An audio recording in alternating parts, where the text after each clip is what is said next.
This is Frank Rolfe. You know, to us, there's nothing more illuminating to how mobile home parks should function than to look at case studies, both parks that have done well, parks that have done poorly, parks that have performed just exactly as you originally anticipated. The best way to learn how parks function is simply to look at those real-life examples and learn the takeaways. So I want to give you this case study. It's a mobile home park in the Midwest, yes, one of those flyover states. And here are some stats on the market itself.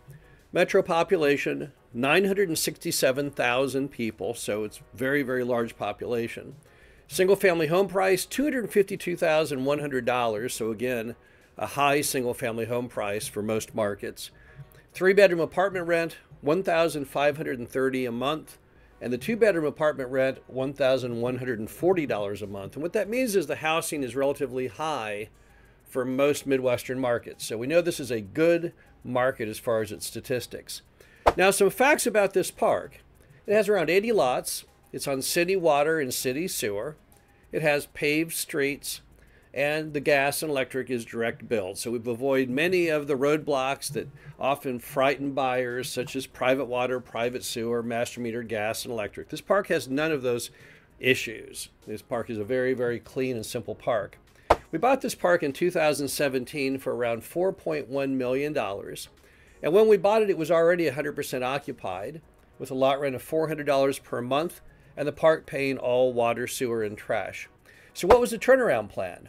Well, the turnaround plan was simply two items. Number one, to raise rents to market. And you know, I mentioned a moment ago, the two-bedroom apartment rent is about $1,140 a month. And there's a general rule in our industry that mobile home park lot rent should be at least half of two-bedroom apartment rent. So that would mean that the lot rent should be more about $570, or roughly about $200 more than what mom and pop were charging. Now, why would they be so low? You see this all the time in our industry. Moms and pops don't keep track of anyone's rents, and they often don't raise them in line with inflation. So that really isn't that shocking. The other part of it is to have the residents pay their own utilities. Why would we do that? Because they need to be responsible for their own utilities. Throughout single family, duplex, apartments, everyone today pays their own utilities. And it's a conservation item, among others. Typically, when you pay your own utilities, you use 30% less. So then you might say, well, what happened with this deal? What happened now? Well, we just recently had it appraised, and here's our current stats. We're still 100% occupied. We started off that way, but the lot rent is now up to $643 a month, with the tenants paying their own water, sewer, and trash.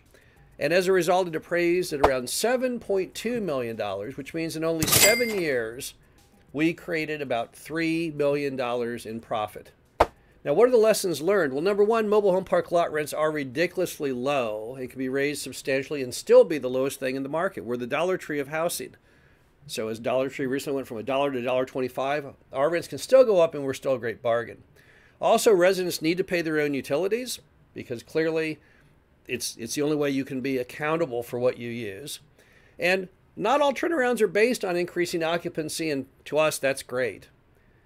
The bottom line is mobile home parks are the best contrarian option in U.S. investing. And for more information on how to correctly identify, evaluate, negotiate, perform due diligence on, renegotiate, finance, and turn around mobile home parks, please consider attending our Mobile Home Park Investors Bootcamp.